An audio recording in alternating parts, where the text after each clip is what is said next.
बांग्लादेश जिस तरह से पाकिस्तान को एक तरह से तमाम जो रियायत दे रहा है या फिर पाकिस्तान का जो दखल बांग्लादेश के अंदर हो गया है, चीन को आमंत्रण दिया जा रहा है, क्या एक बैलेंस के तौर पर अब देखना पड़ेगा बांग्लादेश को कि वो भारत को क्या तवज्जो देता है? क्योंकि जो भारत के इंटरेस्ट है वो पाकिस्तान के साथ कैसे हैं, चीन के साथ कैसे, कॉन्फ्लिक्ट कैसे है, वो समझते हुए बांग्लादेश को कोई भी कदम आगे बढ़ाना होगा। क्या आपको लग रहा है? देखिए करुणा, इसके दो पहलू हैं साफ साफ। पहली बात कि मोहम्मद यूनुस की स्थिति क्या है। मोहम्मद यूनुस के पास कोई लेजिटिमेसी नहीं है, अनकॉन्स्टिट्यूशनल उसकी सरकार है और उसको बाइडेन सरकार का एक तरीके से आशीर्वाद प्राप्त था, लेकिन जब से ट्रंप आए हैं उनकी कुर्सी हिलती हुई नज़र आ रही है, वो समर्थन नहीं है। अब वो क्या कर रहा है, प्रो पाकिस्तान और प्रो चाइनीज़ फोर्सेस का सहारा लेके अपने आप को सत्ता में बरकरार रखना चाहता है और वो चाइना और पाकिस्तान के माध्यम से भारत और अमेरिका को बांग्लादेश में बैलेंस करना चाहता है। लेकिन दूसरी बात यह है कि मोहम्मद यूनुस को कौन सपोर्ट कर रहा है? कुछ ही लोग हैं जो कट्टरपंथी है, जमात के लोग हैं जो प्रो पाकिस्तानी हैं,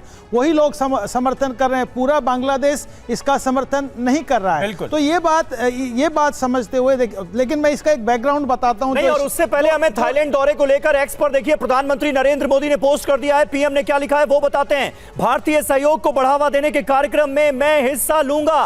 पीएम ने लिखा, आज पीएम शिनवात्रा से मिलूंगा, कल बिम्स्टेक समिट में शामिल होंगे।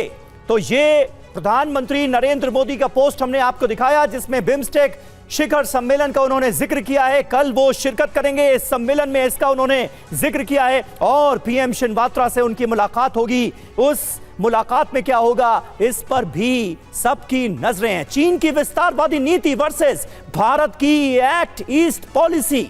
जी हां, चीन को रोकने के लिए भारत की एक्ट ईस्ट पॉलिसी का जिक्र जरूरी है। एक्ट ईस्ट पॉलिसी भारत की रणनीतिक आर्थिक नीति है। भारत की एक्ट ईस्ट पॉलिसी में थाईलैंड सबसे खास है, जहां इस वक्त प्रधानमंत्री नरेंद्र मोदी मौजूद हैं। भारत थाईलैंड संबंध 2000 साल से भी ज्यादा पुराने हैं। आसियान पूर्वी एशियाई देश से गहरे संबंध बना रहा है भारत। व्यापार, निवेश, सुरक्षा, सांस्कृतिक साझेदारी को बढ़ावा दिया जा रहा है और यह साझेदारी आने वाले वक्त में कितनी और मजबूत होती हुई नजर आती है। सचदेव सर, अगर आप हमारे व्यूअर्स को बता पाए।